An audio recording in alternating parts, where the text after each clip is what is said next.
Meus queridos, amados irmãos, quando o garimpeiro, ele vai procurar a pedra preciosa, ele não faz isso de qualquer forma, ele não faz isso de qualquer jeito. Porque se ele não estiver muito atento aos detalhes, estiver muito focado no que ele está fazendo, nos detalhes do que ele faz, ele nem perceberá as preciosidades que passarão por ele. As preciosidades passarão pelo garimpeiro, ele nem se aperceberá daquilo. Da mesma forma, são as Escrituras, é a leitura das Escrituras. Nós temos que ter muito cuidado, temos que garimpar, procurar meticulosamente o que está nas Escrituras. Temos que garimpar é procurar com cuidado, procurar meticulosamente pelo que é precioso. E é isso que nós devemos fazer diante da palavra de Deus. O texto base do nosso bate-papo de hoje, ele contém só 6 versos, apenas 6 versos.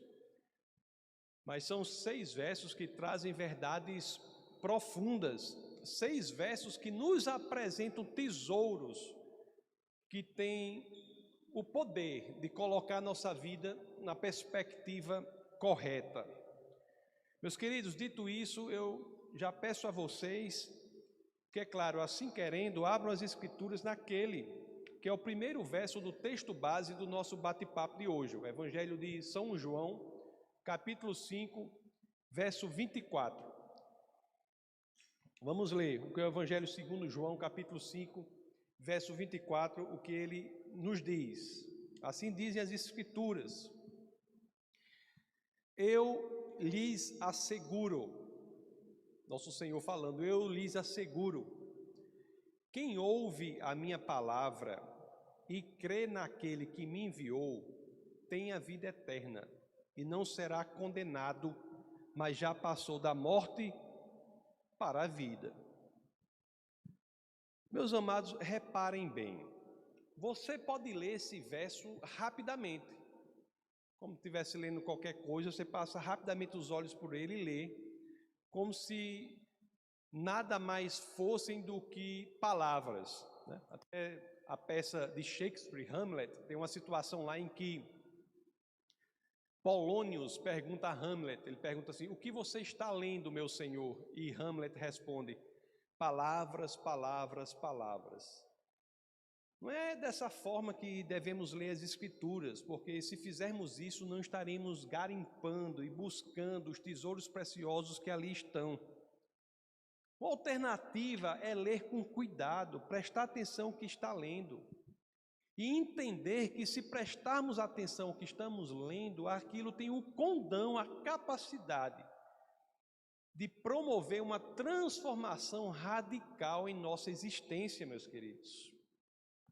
Vamos reler agora, João 5:24. Vamos ver o que está aqui, porque às vezes nós lemos por cima, assim, sem muito interesse, ou como se palavras fossem, como disse Hamlet, palavras, palavras, palavras. Mas olhe só o que as Escrituras dizem, eu vou reler.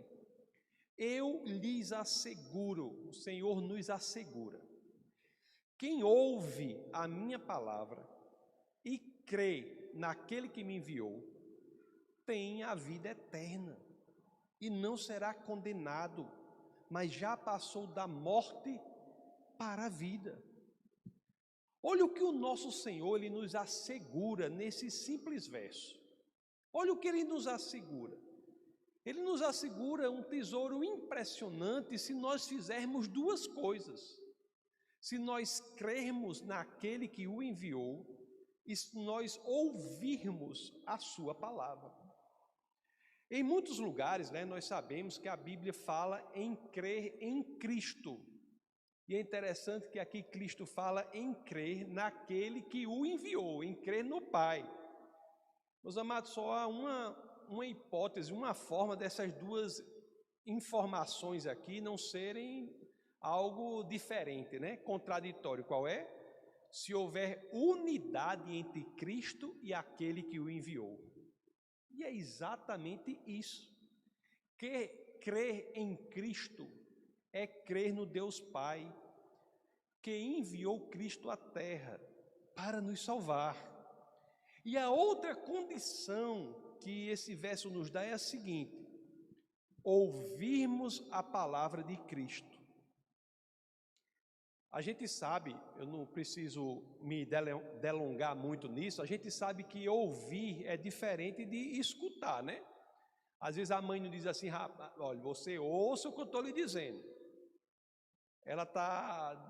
Quando ela diz isso, ela está querendo o quê? Que a pessoa faça algo a mais do que unicamente tem a capacidade auricular, né? Capacidade de compreender os sons. Ouça o que eu estou lhe dizendo. Ouvir a Cristo é colocar-se como um discípulo obediente, é querer obedecer à vontade dele para a nossa vida. Ouvir a Cristo, meus queridos, como as Escrituras nos dizem aqui, é o que nos qualifica para termos os tesouros que esse verso apresenta. Olhe, uma vez um missionário, ele na África, né, ele teve uma dificuldade de explicar para aquele povo daquela região, no dialeto que eles falavam, explicar o que era fé. Como eu vou explicar o que é fé? Aí o missionário ele foi conversar com um ancião daquela tribo que havia se convertido. E o ancião ele deu uma tradução que faria com que o povo daquela tribo entendesse o conceito de fé. E a tradução do ancião foi assim: fé é ouvir com o coração. Aos que ouvem a palavra de Deus com o coração, é assegurada a vida eterna. Esta é a mensagem deste verso, meus queridos. Vamos ler mais uma vez, João 5:24. Mais uma vez. Eu lhes asseguro, quem ouve a minha palavra e crê naquele que me enviou, tem a vida eterna e não será condenado, mas já passou da morte para a vida. Meus queridos, às vezes é difícil nós dimensionarmos as coisas naturais, quanto mais essas que são sobrenaturais, que residem na sobrenaturalidade. Como podemos dimensionar o que é eterno? Mas dá para ter uma ideia, pelo menos, do quão valiosa é a vida eterna, do quão valioso é este tesouro que nos é dado por Cristo, o tesouro da vida eterna. E tem uma coisa a mais aqui, viu, meus queridos? Eu queria voltar ao texto aqui para que nós prestemos atenção no tempo do verbo. No tempo do verbo. Você veja que as Escrituras, elas dizem assim, ó: tem a vida eterna. O tempo do verbo tem a vida eterna. A Bíblia não nos diz assim: você faz isso e aquilo e você terá a vida eterna. Não. A Bíblia diz: você tem a vida eterna. Meus queridos, aquele que genuinamente crê, aquele que crê com o coração, aquele que está aqui neste momento, você que está aqui na igreja, você que me ouve, se você genuinamente crê com o seu coração, este tesouro não é uma promessa, é uma realidade presente e imediata na sua vida. Você tem a vida eterna. Se nós sabemos disso, tudo muda. Você já parou para pensar sobre o impacto na vida aqui na Terra que ocasiona a nossa percepção de que somos eternos? Os problemas se tornam menores, tudo se torna transitório, nós não olhamos para as coisas daqui com olhar míope, olhamos para as coisas daqui da perspectiva da eternidade. Lá na primeira epístola de João, no capítulo 5, no verso 12, na primeira de João, no verso 5, no capítulo 5, no verso 12, nós temos a primeira coisa, a mesma coisa como as escrituras dizem assim, ó. Quem tem o Filho tem a vida. Quem não tem o Filho de Deus não tem a vida. Esse tesouro só não é tão grande que não podemos nem sequer imaginar o valor que ele tem, tamanho é este valor, mas além disso, a garantia é que esse tesouro é nosso imediatamente. Meus queridos, e como se não bastasse isso, esse tesouro também tem outra característica, não só a da imediatidade, mas também a da completude. J.C. Ryle, que é um pregador, uma vez ele falou sobre a completude do tesouro da salvação. E é isso que nós lemos aqui em João 5:24, mais uma vez, quando nós lemos o seguinte: quem ouve a minha palavra e crê naquele que me enviou, tem a vida eterna. Isso é imediatidade. E depois vem a completude, e não será condenado. A salvação, o presente, o tesouro da eternidade, ele é completo em seus efeitos, meus queridos. É completo. A garantia é da não condenação se estamos verdadeiramente em Cristo. É muita coisa. Aquele que está em Cristo, ele não é condenado. Por pior que você seja, por pior que sejam as coisas que você tenha feito,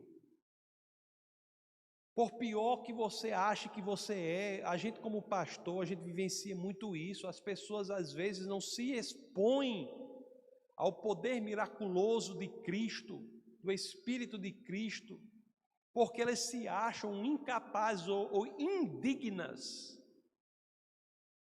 do Senhor. Mas isso não é o critério. O critério é apenas ser genuíno, verdadeiro de coração. Isso é muito bonito, né? Da forma que a pessoa estiver, independentemente de como esteja, ela já está pronta para entregar-se a Cristo. Por quê? Porque esse tesouro é completo, no sentido de garantir o perdão completo de nossos erros e nossos pecados. Não há nada de tão ruim que você possa ter feito que coloque você fora do alcance de Deus. Nada.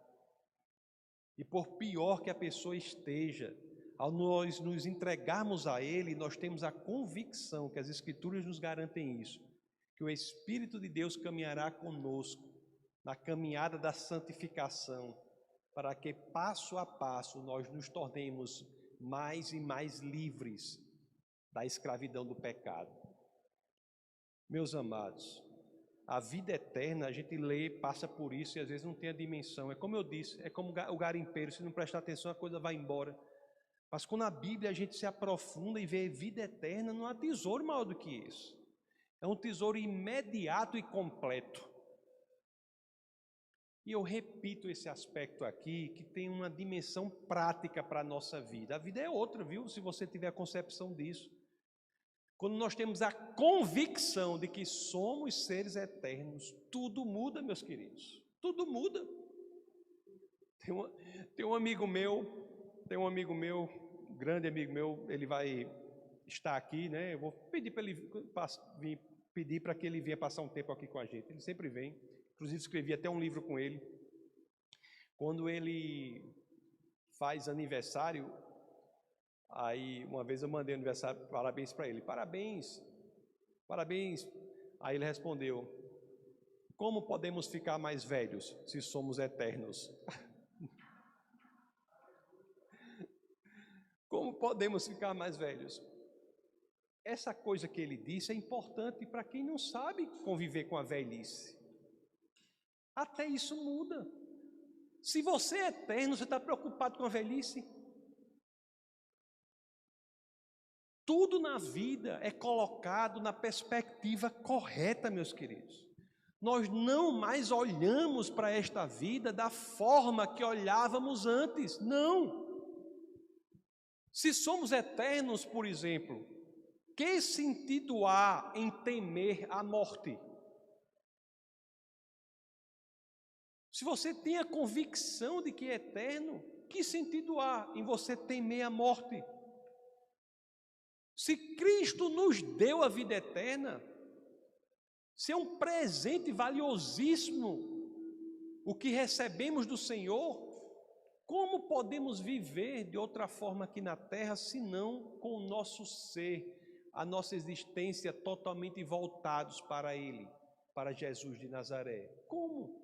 Se recebemos dele a vida eterna, como podemos viver de forma diferente daqui, nos dedicar exclusivamente a Ele em tudo o que fazemos? Em tudo o que fazemos. Se você é médico, faça para o Senhor. Se você é encanador, faça para o Senhor. Se você é motorista, faça para o Senhor. Se é professor, faça para o Senhor. Tudo fica voltado para Cristo. Se temos a convicção de que somos eternos, seja lá o que for que a gente passe aqui na terra, porque todos passamos por dificuldades. Eu passo, a pastora passa, e eu tenho a impressão que vocês, uma vez ou outra, podem passar também. Todos passamos por dificuldade. Mas se somos eternos, o que pode abalar a nossa convicção de que em Cristo somos mais do que vencedores? O que pode abalar essa convicção? Se somos eternos.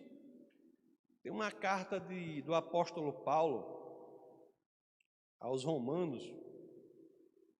Essa carta é bonita demais. E ela faz sentido na perspectiva da eternidade, a carta aos Romanos. Vamos ler o capítulo 8, do verso 33 ao 39.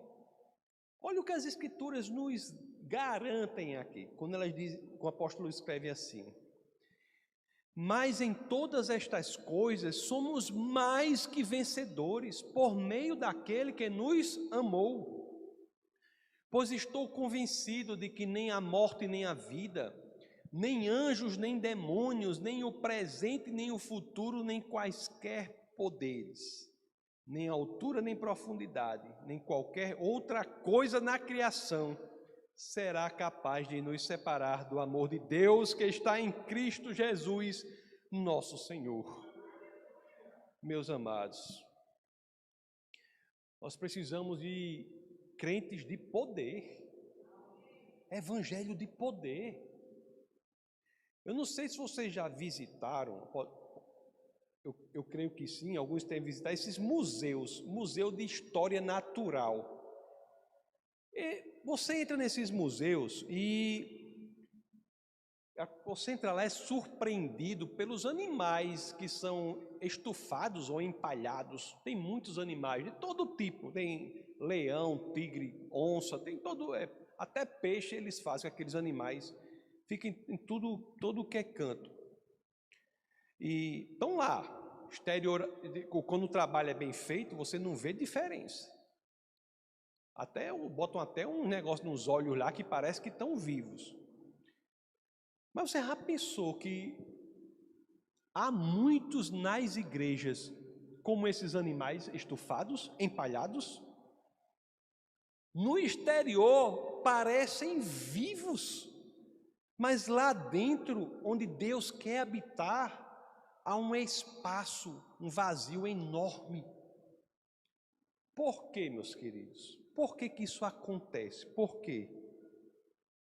Porque é preciso que nós entendamos que cristianismo é sinceridade de coração. É a busca da vida, da genuína vida, do fôlego da vida. É a busca da fonte da própria vida, que é Jesus Cristo. Aqui mesmo no Evangelho de João, né? Aquela passagem conhecida no capítulo João 14, verso 6, em que Jesus diz: eu sou o caminho, a verdade e a vida, ninguém vem ao Pai senão por mim. Jesus diz: eu sou a vida, Ele é a fonte da vida. E é por isso que nele encontramos esse grande tesouro da vida eterna. Meus amados, João 5,25, que é o outro verso no texto base, é um aviso para todos nós. Vamos ler o João 5,25. Olhe, depois não diga que não... É para dizer assim, depois não diga que eu não avisei. Como é que o pessoal diz? Não diga que eu não disse. É as escrituras dizendo assim, não diga que eu não disse. Olha o que João 5,25 diz aqui. Eu lhes afirmo que está chegando a hora, e já chegou. Fala do futuro e fala daquele presente. Está chegando a hora e já chegou, em que os mortos ouvirão a voz do Filho de Deus, e aqueles que a ouvirem viverão. Meus amados, não sejamos como os animais empalhados, estufados nos museus de história natural, não. Meus queridos, Deus, Ele formou Adão a partir do barro, mas foi o sopro de Deus que deu vida a ele, que deu vida a Adão. Sem Cristo, verdadeiramente, nós somos como Adão antes do sopro. Já pensaram assim? Somos como animais empalhados, estufados. Uma igreja sem o Espírito de Deus é como Adão antes do sopro. Pode ter organização, pode ter estrutura, mas não tem vida, não tem poder, não tem coragem. Nós todos, individualmente e coletivamente, enquanto exército do Senhor, precisamos da convicção da vida eterna. Nós não somos pessoas vitimizadas. Precisamos da convicção de que não estamos sós. Em Cristo encontramos esse sopro de Deus. É um sopro que nos dá a eternidade, nada menos do que isso. E o mais interessante é que as Escrituras nos garantem, né? Isso tudo está disponível para quem quiser, querendo verdadeiramente, genuinamente. Será que nós vamos continuar, meus amados, sendo como o garimpeiro desatento? Aquele que por baixo de cujos olhos, né, passam os tesouros incríveis sem ele nem sequer notar. Tesouros impressionantes passam para um lado e para o outro desapercebidamente, sem serem notados. Ou será que nós conseguiremos verdadeiramente, conseguiremos fazer ou louvar a Deus, louvar no nosso coração a Deus, como fez o rei Davi? Lá no Salmo 36, verso 9. Abra aí, grande Orlando. Olhe só que louvor maravilhoso. Pois em ti está a fonte de vida. Graças à tua luz, vemos a luz. Meus amados, Cristo é a fonte da vida. E lá no verso 26, vamos agora voltar ao capítulo 5, João capítulo 5, verso 26. Isso aí é o que mais uma vez enfatizam as Escrituras. Pois, da mesma forma como o Pai tem vida em si mesmo, Ele concedeu ao Filho ter vida em si mesmo. Em Cristo estamos seguros da eternidade. Interessante que os 3 últimos versos do nosso bate-papo de hoje, eles falam exclusivamente de um evento futuro. O evento da ressurreição dos corpos. É importante sabermos sobre isso, porque também é um aviso sobre a escolha que temos de fazer. Vamos ler os 3 últimos versos do texto base de hoje. Vamos ler João 5, 27 a 29. Olha o que as Escrituras dizem. E deu-lhe autoridade para julgar, porque é o Filho do homem. Não fiquem admirados com isto, pois está chegando a hora em que todos os que estiverem nos túmulos ouvirão a sua voz e sairão. Os que fizeram o bem ressuscitarão para a vida, e os que fizeram o mal ressuscitarão para serem condenados. Meus amados irmãos, essa é uma verdade das Escrituras que não pode ser negligenciada. Na ressurreição dos corpos, o destino já terá sido estabelecido. O tempo de decidirmos é agora, na vida. Na ressurreição dos corpos, os destinos já terão sido estabelecidos. E não haverá um só grupo, não. As Escrituras nos dizem que haverá 2 grupos. E eu tenho que dizer para vocês, Deus me livre eu ter uma igreja que eu não possa pregar as Escrituras completas. Olha o que dizem aqui. Uns irão para a vida eterna. Vida eterna que já terão usufruído desde o momento da conversão. Mas esse grupo, na ressurreição dos corpos, irá para a vida eterna. Agora, outros irão para o afastamento completo de Deus. 6 séculos antes de Cristo, Deus já, por meio lá do profeta Daniel, já nos avisou disso. Isso não é novidade neotestamentária. Isso é novidade do Novo Testamento, não. Lá no livro de Daniel, eu acho que é o capítulo 12, no verso 2 e 3. Veja aí, Orlando, Daniel. Eu acho que é esse que diz: multidões que dormem no pó da terra acordarão. Uns para a vida eterna, outros para a vergonha, para o desprezo eterno. Aqueles que são sábios reluzirão com o fulgor do céu, e aqueles que conduzem muitos à justiça serão como as estrelas para o todo sempre. Meus amados, é muito bonito isso. Engraçado que a misericórdia do Senhor, ela tem esse padrão. Ela tem 2 momentos. O primeiro momento é avisar do julgamento, e o segundo é mostrar a saída. E as Escrituras mostram avisam do julgamento e mostram a saída em Cristo. Agora, Deus, ele é gentil, né? É cordial, ele respeita as nossas escolhas. Você quer viver a eternidade ao lado de Deus? Ele providencia o caminho. Mas se não quer, sua vontade será respeitada. O grande C.S. Lewis, que inclusive dá nome ao nosso auditório aqui, né? O auditório C.S. Lewis. Vamos fazer uma plaquinha, auditório C.S. Lewis. O grande C.S. Lewis, ele nos diz assim, olha o que ele escreveu, olha que interessante. Ele disse assim, abre aspas: não se preocupe, só há 2 espécies de pessoas no final.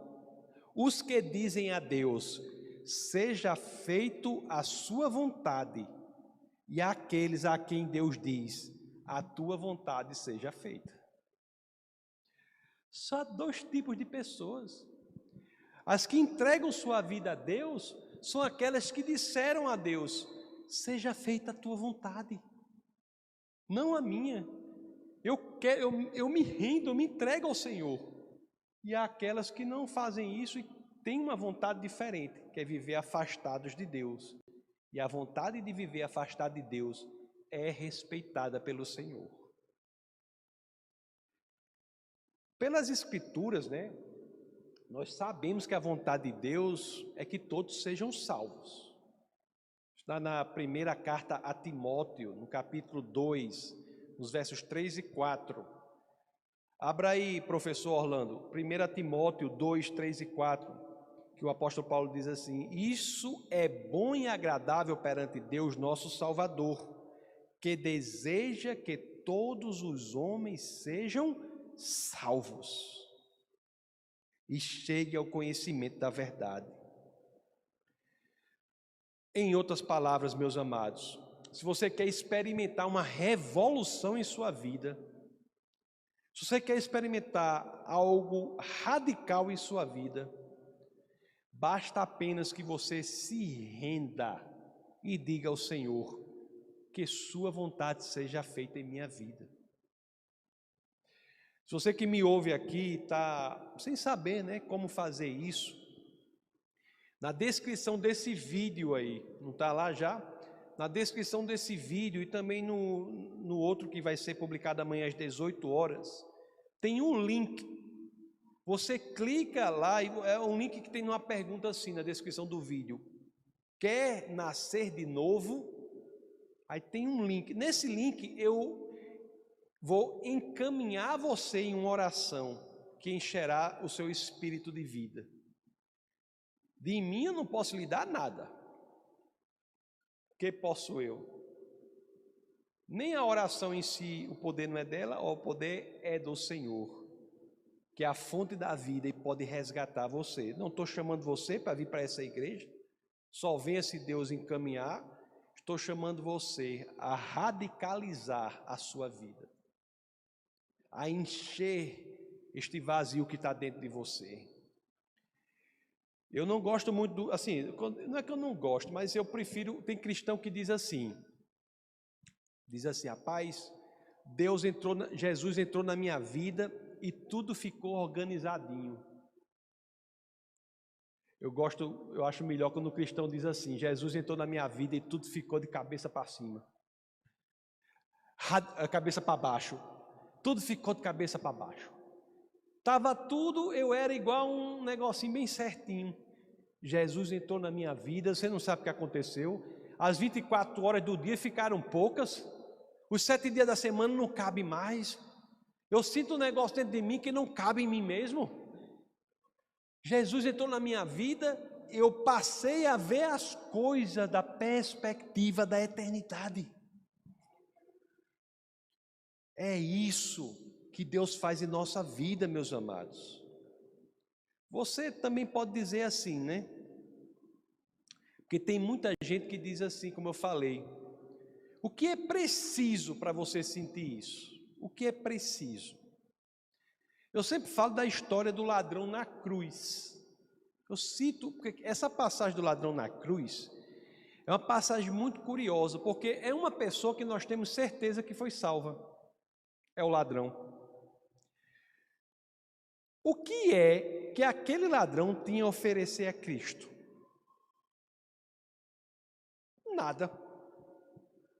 Uma vida de completa destruição. A única coisa que ele tinha a oferecer a Cristo era um coração sincero. Nem tinha nada a oferecer a Cristo, nem viria a ter nada a oferecer a Cristo, porque ele está ali. Ele não poderia fazer boas obras porque suas mãos estavam pregadas na cruz. Não poderia caminhar nas veredas da justiça porque seus pés estavam pregados na cruz. Não tinha nada a oferecer a Cristo que ele tinha feito, nem poderia nem fazer nada para oferecer, nada. A única coisa que ele queria, que ele teve a oferecer a Cristo, é um coração sincero. É interessante, eu acho, a oração da salvação que o ladrão faz. É um padrão de oração. Porque essa oração, abra aí em Lucas 23, 42. Olhe se essa oração é complexa.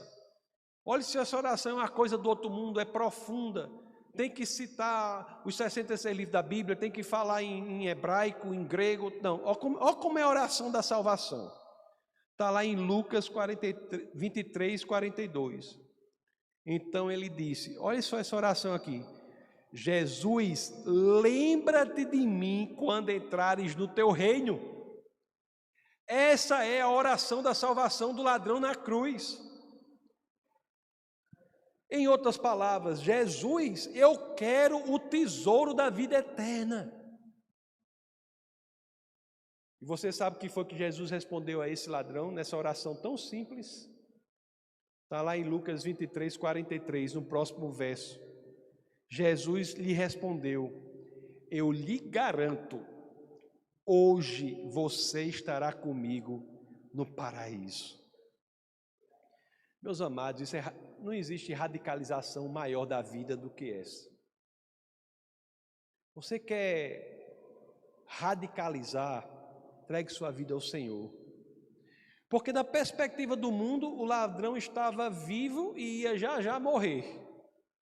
Mas da perspectiva de Deus, o ladrão estava morto e acabou de viver. Se a gente se sente assim, né? Ou se tem alguém que se sente como esse animal empalhado no Museu de História Natural, mas quer experimentar o poder da vida eterna, o poder de Deus inundando a sua alma, tudo o que você precisa fazer é buscar naquele que é a fonte da vida, Jesus de Nazaré, o Cristo. Basta, meus amados, unicamente você querer. Vamos orar.